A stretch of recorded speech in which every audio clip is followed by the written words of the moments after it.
So hello everyone, I hope you will are doing good. देखो, हमारा जो के जी एम एक जो मतलब के जी एम यू वाला एग्ज़ाम है 15 को होने वाला है, उसके शायद वो सेंटर रिलीज़ कर दिए हैं उन्होंने। ठीक है, तो वो आप जाके चेक कर लेना जिसने भी भरा है। और एम्स गोरखपुर में भी वैकेंसी आई है, तो वो भी आप फॉर्म फिल कर सकते हैं। ये वीडियो होने वाली है पीजीआई में के बारे में, कि आपके पीजीआई वाले एग्ज़ाम में 15 दिन बचे हैं। 20 को तो हमारा एग्ज़ाम है, आज है 4, तो 15-16 दिन आपके बचे हैं। तो कैसे आपकी 15 दिन की स्ट्रेटेजी हो सकती है, कैसे आपको प्रिपेयर करना है अभी, और पेपर को कैसे अटेम्प्ट करना है, और फिर रिवीजन प्लान और डेली क्विज के बारे में थोड़ा बात कर लेंगे, जो हम डेली क्विज प्लान करा है हमने। ठीक है, तो जो डेली क्विज है उसका तो मैंने शेड्यूल शेयर कर दिया है 5 नवंबर से। और जिसने भी मतलब ग्रुप वगैरह ज्वाइन नहीं करा है, मैं लिंक शेयर कर दूंगा। बाकी आप भी अपने फ्रेंड्स के साथ लिंक वगैरह शेयर कर सकते हैं ग्रुप का। ठीक है, ताकि ज़्यादा से ज़्यादा लोगों को हेल्पफुल हो सके जो कोचिंग अफोर्ड नहीं कर सकते हैं।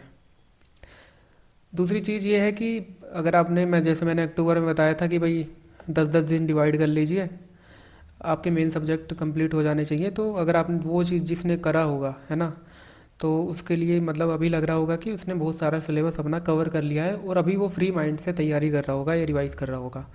अगर जिसने नहीं करा है, जैसे बहुत बच्चे होते हैं जॉब वगैरह करते हैं, टाइम नहीं मिल पाता है, तो अभी भी 15 दिन है।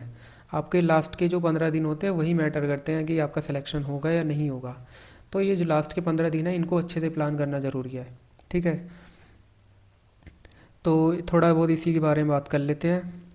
तो देखो, जो 15 दिन है उसको आप डिवाइड ऐसे कर लीजिए कि दो दो सब्जेक्ट आप अपने साथ लेकर चलिए।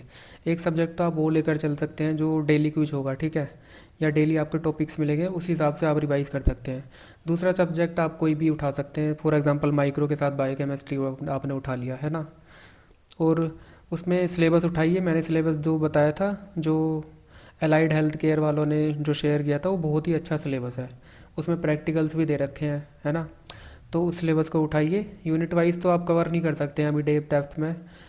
वो कोड आपको कौन सी यूनिट मतलब कवर करनी है, वो आपको पता चलेगा पीवाईक्यू से। मैंने लास्ट वीडियो में बता दिया था सब कुछ, एम्स के टाइम पे बताया था कि अलग अलग जो पेपर्स होते हैं उनके पीवाईक्यूज आप उठाइए। रेलवे वगैरह के मैंने ग्रुप में शेयर कर रखे हैं। कोई भी टॉपिक है, उस टॉपिक में या यूनिट से कि किस टाइप में क्वेश्चन पूछे गए हैं, वो उठाइए और उसके थोड़े बेसिक बेसिक से नोट्स बना लीजिए। या फिर आप ऐसे भी कर सकते हैं कि आप एमसीक्यू ज़्यादा से ज़्यादा सोल्व कीजिए पीवाईक्यूज वगैरह के, और उसी के साइड में आप नोट्स बनाते चलिए। फॉर एग्जांपल आपने एनीमिया कोई क्वेश्चन मतलब अगर आपने अभी तक पढ़ लिया है ना, मैं ये उसी के लिए बता रहा हूँ जिसने मतलब सिलेबस वगैरह पढ़ लिया है। और रिवीजन वगैरह में थोड़ी सी बोरियत महसूस हो रही है कि भाई फिर से सारी चीज़ों को रिवाइज करो, तो आप कोई भी पेपर उठाइए। सपोज़ सपोज करो एक माइक्रोस्कोपी से कोई टॉपिक है। ठीक है, माइक्रोस्कोपी से क्वेश्चन पूछ लिया है ना। तो अब आपको क्या करना है कि आपने पेपर में देखोगे कि भाई कोई सी स्टेन कौन सी यूज़ होती है किस माइक्रोस्कोपी में, या कोई भी कौन सा रीजेंट यूज़ होता है, इस टाइप का उन्होंने क्वेश्चन पूछ रखा है। तो माइक्रोस्कोपी के जितने सारे माइक्रोस्कोप हैं उनके टाइप्स आप देख लोगे एक बार, अगर आपने नहीं देखे हैं, कौन कौन सी स्टेन किस में यूज़ होती है और किस किस किस माइक्रोब के लिए कौन सा मतलब माइक्रोस्कोप यूज़ होता है। देन उसमें 100 क्या होता है, और 10x 100x मतलब जो भी स्पेशल इन्फॉर्मेशन दे रखी होगी ना, वो बुक में दे रखी होती है। ठीक है, अलग से कुछ ब्रैकेट बना के ऐसा कुछ, है ना। तो जो मैंने बुक्स आपको बताई थी, वो बुक्स में आपको सारा कंटेंट मिल जाएगा। वहीं से आपको चीज़ें शॉर्ट करनी है, एक एक पेज में आपको बनानी है। ठीक है, ताकि आप लास्ट टाइम भी रिवाइज कर सको। तो ये तो पढ़ने का तरीका है, मैंने पहले ही बताया था। अब बात करते हैं पेपर कैसे अटैम्प्ट करना है आपको। देखो, पेपर में 100 क्वेश्चन आएंगे और 2 घंटे आपको टाइम नहीं मिलेगा। 100 क्वेश्चन 100 मिनट में ही आपको कंप्लीट करने पड़ेंगे, यानी कि 1 घंटा 40 मिनट में। ठीक है, अब ऐसा नहीं है कि 1 घंटा 40 मिनट में ही आप पूरे 100 के 100 क्वेश्चन का टाइम मतलब निकाल दो। ये बेवकूफ़ मतलब ये तो थोड़ी सी बेकार स्ट्रेटेजी हो जाएगी। तो आपको क्या करना है, 1 घंटे में कोशिश करना है कि 100 के 100 क्वेश्चन आप एक बार रीड कर लो, है ना, अटैम्प्ट भी कर लो। जो क्वेश्चन आपके ठीक लगेंगे कि भाई ये मेरा ठीक है 100%, ये मुझे पता है, वो क्वेश्चन आप सेव करके नेक्स्ट करते चले जाओगे। जो क्वेश्चन आपको लगेगा कि भाई 50-50 वाला डाउट है, लेकिन मैं ये क्वेश्चन अटैम्प्ट करना चाहता हूँ, उसको आप मार्क फॉर रिव्यू वाला एक ऑप्शन होता है, वो आप क्लिक कर देंगे। और जो क्वेश्चन आपको छोड़ने हैं वो तो आप छोड़ ही देंगे, है ना। कोशिश करनी है कि भाई 70 से 80 क्वेश्चन आप निकाल लो किसी भी हालत में, है ना। ये बहुत थोड़ा मैथ का काम होता है। और कहीं ना कहीं एम्स में भी ये चीज़ देखने को मिली थी कि बच्चे बोल रहे थे कि भाई एमएससी भी कर रखा है, कोई बोल रहा था मैं तो पीएचडी भी परसुइंग में हूँ लेकिन मेरा फिर भी अच्छा रैंक नहीं आया। तो सारी जो स्ट्रेटेजी है वो कितना भी आप पढ़ लो, अगर ला पेपर ही आपको अटैम्प्ट करना नहीं आ रहा है कैसे करना है कुछ, तो वहीं पे स्ट्रेटेजी सारी बिगड़ जाती है। और दूसरी चीज़ ये है, बेसिक क्वेश्चन आएंगे वन लाइनर टाइप के, जो इजी वाले क्वेश्चन होंगे वो आप किसी भी हालत में गलत नहीं कर सकते हैं, है ना। वो जैसे ओस्मोटिक फ्रेजिलिटी टेस्ट हो गया आपका, फिर एनीमिया से ही थोड़ा बहुत क्वेश्चन पूछ लिया, ये क्वेश्चन आपने गलत कर दिए और आप हार्ड पढ़ने के चक्कर में रह गए कि भाई सारा चीज़ों को कवर कर ले लास्ट टाइम पे, तो फिर आप डीएमएलटी से कंपेयर कर ही नहीं सकते हैं खुद को। एक बच्चा जो डिप्लोमा करके आया है उसको लिमिटेड चीज़ें बताए, उसी को वो मल्टीपल टाइम रिवाइज कर रहा है ना। और उसको बताए 100 क्वेश्चन पेपर में आएंगे, 50 से 60 क्वेश्चन ईजी वाले होंगे, मुझे वो क्वेश्चन ठीक करने हैं, बाकी थोड़ा बहुत एक्स्ट्रा 50-50 कर दूंगा, तो इसी में तो सिलेक्शन होता है ना। बहुत बच्चे ऐसे सोचते हैं कि लास्ट टाइम पे सारी चीज़ें ज़्यादा से ज़्यादा कवर कर ले, ज़्यादा से ज़्यादा क्रोमेटोग्राफी है उनके टाइप्स वगैरह सब कुछ अच्छे से पढ़ लें, दुनिया भर की टेक्निक, और कितने क्वेश्चन आएंगे उसमें से मुश्किल से 2-3 क्वेश्चन आ जाएंगे, है ना। तो आपने जहाँ पे टाइम अलॉट कर दिया है ये वो तो आपका वेस्ट ही हुआ ना। तो लास्ट के 15 दिन में ये चीज़ें आपको देखनी है कि कहाँ पे किस टॉपिक पे आपको कितना टाइम इन्वेस्ट करना है, ठीक है, ताकि ज़्यादा से ज़्यादा आउटपुट पॉजिटिव में आपको मिले।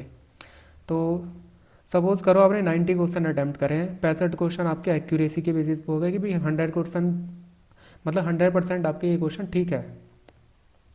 25 क्वेश्चन आपने एक्स्ट्रा अटैम्प्ट करे जिसमें से 50-50 करे आपने, 10 क्वेश्चन उसमें से ठीक हो गए, तो नेट आपका हुआ 75। अब नेगेटिव मार्किंग है 0.25, इसमें 0.25 नेगेटिव मार्किंग है ना, ये चीज़ ध्यान में रखना, इसलिए क्वेश्चन ज़्यादा अटैम्प्ट करने पड़ेंगे। तो नेगेटिव मार्किंग हो गए, 15 क्वेश्चन आपके गलत हुए, 3.75 आपका कट गया, तो 71 मार्क्स आपके बचे। अगर आपके 70-80 आ रहे हैं तो आप फाइनल कट ऑफ में आ जाएंगे, है ना। अगर कम आएंगे भाई 61 के अराउंड, तो मे भी आप डीवी के लिए क्वालिफाई कर लेंगे, बट वो फिर दिमाग में रह ही जाता है कि फाइनल सिलेक्शन होगा या नहीं होगा। तो कोशिश करना कि ज़्यादा से ज़्यादा मतलब एक्यूरेसी बेसिस पे ज़्यादा से ज़्यादा क्वेश्चन ठीक हो जाए, ठीक है। जैसे मैंने ये बताया था लास्ट वीडियो में कि 61.75 तो वो जो कट ऑफ था जनरल के लिए, जो बच्चे बुलाए गए थे 2023 में, कि इतने बच्चे डीवी के लिए बुला रहे हैं, और उसके बाद कट ऑफ बढ़ गया था, ठीक है। और दूसरी चीज़ ये है कि ये लेवल 6 की जॉब है, ठीक है, और इसका जो रिज़ल्ट है ना वो दिसंबर तक आ जाएगा। अब बात करते हैं कि जो पेपर था वो कैसा आया था। पेपर देखो ओवरऑल इजी ही था, जैसे कुछ क्वेश्चन मैं देख लेता हूँ यहाँ पे। ये 2023 वाला पेपर है, मैंने ग्रुप में भी शेयर किया था, ये 2023 वाला है, ठीक है, 2019 वाला नहीं है। तो हीमेटोलॉजी से वही जो पुराने क्वेश्चन है, osmotic fragility, reticulocyte count, anaemia से क्वेश्चन पूछ लिया, ईएसआर आ गया, G6PD, then routinely use stain histopathology, haematoxylin and eosin stain, mounting medium कौन सा यूज़ होता है, फैट के लिए कौन सी स्टेन यूज़ होती है, देन माइक्रोबायोलॉजी में नेगुलर रिएक्शन। कुछ कुछ क्वेश्चन होते हैं जो हमने नहीं पढ़े होते हैं, तो वो हर पेपर में होते हैं। अगर आप उन्हीं क्वेश्चन के बेसिस पे मतलब चीज़ों को पढ़ोगे तो फिर ये हो जाता है ना कि आप पेपर में जो क्वेश्चन नहीं आ रहा है उसके बारे में सोचने बैठ गए, तो जो 5 इजी क्वेश्चन आ रहे हैं ना वो भी आप गलत करके आ जाओगे। देन ये फिर है कल्चर मीडिया वगैरह। तो जो हमारे इम्पोर्टेंट टॉपिक्स हैं वो तो आपको कवर करने ही हैं, वहीं से आप 50-60 क्वेश्चन निकाल लोगे और उसी में आपका मतलब पेपर क्वालिफाई हो जाएगा। कुछ एक्स्ट्रा आपको चीज़ें नहीं करनी होती हैं। देन ये मोलिकुलर बायोलॉजी भी होता है ना। देन इम्यूनोलॉजी एंड सीरोलॉजी वगैरह। लैब मैनेजमेंट के भी कुछ क्वेश्चन होते हैं जो बच्चे अक्सर छोड़ के चले जाते हैं, है ना। तो ये मतलब पेपर आप देखोगे तो ओवरऑल ईजी टाइप का ही था। अब नोट्स वगैरह आप कैसे बना सकते हैं, आपने अभी तक जो भी पढ़ लिया होगा, कोई भी टॉपिक आप उठाओगे या आप क्विज भी ज्वाइन करोगे, क्विज अगर आप ज्वाइन करोगे तो जो भी डेली बेसिस पे क्विज लगाओगे टॉपिक वाइज, पहले उस टॉपिक को अच्छे से पढ़ो पूरे दिन, फिर रात को आके 9 बजे क्विज देना है। कोई भी क्वेश्चन अगर आपका गलत होता है तो उस क्वेश्चन को आप शॉर्ट नोट्स बना लीजिए, ठीक है, या उस टॉपिक को तभी के तभी जाकर पढ़ लीजिए पूरा, है ना। या जो PYQs होते हैं उसके बेसिस उसके भी मतलब आप शॉर्ट नोट्स बना सकते हैं। जैसे मैंने यहाँ पे एक थोड़ा सा हिंट दिया है, मतलब थोड़ा सा बताया है मैंने, डेल्टा चेकिंग वाला शायद जो क्वेश्चन पूछा गया था, क्वालिटी कंट्रोल टेक्निक है, और इसका थोड़ा बहुत गूगल से नोट्स बना लिया।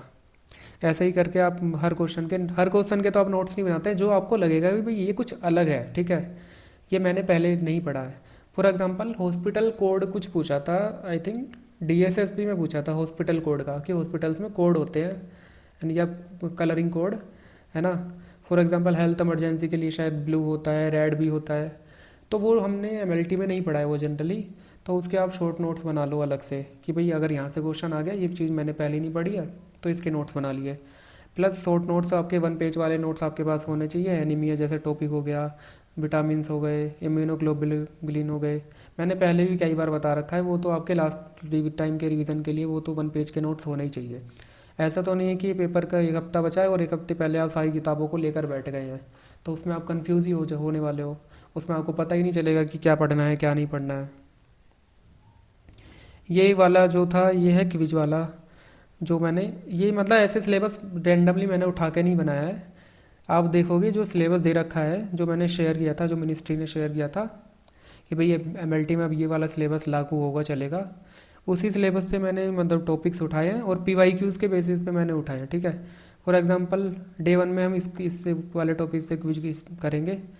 तो साइंटिस्ट का पूछा है उन्होंने, है ना, रॉबर्ट कोच का पूछा है कि भाई ये किसने डिस्कवर किया था, ये वाली थ्योरी किसने दी थी, है ना। माइक्रोस्कोपी से क्वेश्चन पूछते ही पूछते हैं, माइक्रोस्कोपी इसलिए दे रखा है। देन बैक्टीरिया की मॉर्फोलॉजी, सेल वॉल से पूछ लेते हैं कुछ क्वेश्चन कि सेल वॉल में कौन सा एसिड होता है बैक्टीरिया का, ये वाला। फिर स्टेनिंग आपके पूछ लेते हैं, ठीक है, कॉमन स्टेन जो यूज़ होती है हमारी। तो जो इंपॉर्टेंट टॉपिक्स हैं ना वो क्विज के थ्रू आपके कवर होंगे। ऐसे ही रैंडमली कोई सिलेबस मैंने बना अपने पास से नहीं बना दिया है, ठीक है। बहुत सारा डीप में एनालाइज किया है हर चीज़ को, तभी ये एक सिलेबस बनाया है, ठीक है। जैसे स्टेरिलाइजेशन, डिसइंफेक्शन, यहाँ से क्वेश्चन पूछते हैं। कल्चर मीडिया और उसके टाइप हो गए। बायोकेमिकल टेस्ट से क्वेश्चन पूछ लेते हैं। 1-2 क्वेश्चन बहुत देखने को मिले थे रेलवे वगैरह में भी, वाईटेक और जो ऑटोमेटेड सिस्टम होते हैं हमारे। Antibiotic susceptibility testing lab assistant वाले पेपर में भी आया था, और शायद लैब टेक्नीशियन वाले भी में भी, डीएसएसबी में भी, यहाँ से भी 1-2 क्वेश्चन आए थे, ठीक है। तो बस वहीं से जो इम्पोर्टेंट मुझे लगा कि ऐसा सिलेबस बन सकता है, ये टॉपिक हमें कवर करने चाहिए, उसी हिसाब से मैंने सिलेबस बनाया, ठीक है। तो ये पूरा ओवरऑल एक स्ट्रैटेजी हो गई कि भी हमारी क्या स्ट्रैटेजी रह सकती है। जैसे मैंने क्या करा था, बायोकेमिस्ट्री का मैंने शेयर किया था, जो इम्पोर्टेंट क्वेश्चन से अलग अलग एग्जाम्स में पूछे गए थे उनका क्वेश्चन को हटा हटा के मैंने एक पीडीएफ शेयर कर दिया था, ठीक है। अब आप क्या करोगे, जैसे आपने पेपर उठा लिया, अब आप पेपर को देख रहे हो, आपने क्वेश्चन पढ़ा कि भाई which of the following is the chromosomal disorder that occurs due to trisomy 18। अब आपने क्रोमोसोमल डिसऑर्डर आपने पहले नहीं पढ़े हैं, आपने पढ़ तो रहे थे लेकिन इस वाले टॉपिक को कवर करना भूल गए। तो आप गए, आपने गूगल पे सर्च करा जल्दी से कौन कौन से क्रोमोसोमल डिसऑर्डर होते हैं, उनके जल्दी से शॉर्ट नोट्स बना लिए, बस इतना ही आपको करना है। विटामिन्स है, ठीक है, विटामिन्स आपने पढ़ लिया, लेकिन किस टाइप के क्वेश्चन पूछे जा रहे हैं वो चीज़ आपने नहीं देखी, तो क्या फ़ायदा है मतलब उस टॉपिक को पढ़ने का, है ना। फॉर एग्जांपल ये वाला क्वेश्चन आपने पढ़ा पीवाईक्यू में, the normal level of creatinine in adults, ठीक है। तो क्रिएटिनिन की नॉर्मल रेंज है, तो बाकी जो भी बायोकेमिस्ट्री में नॉर्मल रेंज है वो सारी आपने कवर कर ली। तो ये एक थोड़ा सा मतलब होता है कि लास्ट टाइम पे आप ऐसे भी सिलेबस को कवर कर सकते हैं रिवर्स इंजीनियरिंग बेसिस पे, ठीक है। बाकी वो तो सिंपल बेसिस पे होता ही है कि आपने टॉपिक सब्जेक्ट सिलेबस उठाया, टॉपिक्स को कवर किया, फिर पीवाईक्यू देखा कौन कौन से क्वेश्चन कैसे पूछे गए हैं, फिर उनके शॉर्ट नोट्स बना लिए, फिर उससे रिलेटेड एमसीक्यू आपने सोल्व किए। वो तो एक लॉन्ग टर्म वाली स्ट्रेटेजी होती है, लेकिन मैं ये बता रहा हूँ कि लास्ट के 15 दिन में ये क्या कुछ आप कर सकते हैं, ठीक है। और पहले ही सोच के जाओगे कि भाई इतने क्वेश्चन अटेम्प्ट करके ही आने हैं, और इतने एटलीस्ट पहली रीडिंग में इतने क्वेश्चन एक्यूरेसी पे निकालने हैं, तो जो सेकंड रीडिंग आप करोगे तो वो कहीं ना कहीं आपको बूस्टअप करेगा, ठीक है। तो बस यही था, अच्छे से प्रिपेयर करते रहिए। एक सिंपल सी स्ट्रेटेजी वगैरह बताई थी कि 15 दिन में आप कैसे चीज़ों को फॉलो कर सकते हैं और क्या कुछ अब किया जा सकता है। 15 दिन बहुत होते हैं, ऐसा नहीं है कि 15 दिन में बचे हैं कि आप पढ़ना छोड़ दो। अगर अभी तक भी नहीं पढ़ा है ना, और छुट्टियों में मज़े करे हैं जब मैंने पढ़ने के लिए बोला था, तो अब भी आप पढ़ सकते हैं अगर आप पहले से एग्ज़ाम देते हुए आए हैं, ठीक है। तो बस यही था इस वीडियो में। बाकी आप क्विज ज्वाइन करना और ग्रुप को शेयर करना, इस वीडियो को भी शेयर करना, ज़्यादा से ज़्यादा लोगों के पास जाए, और चैनल को सब्सक्राइब कर लेना, ठीक है। तो बस यही था इस वीडियो में, थैंक यू।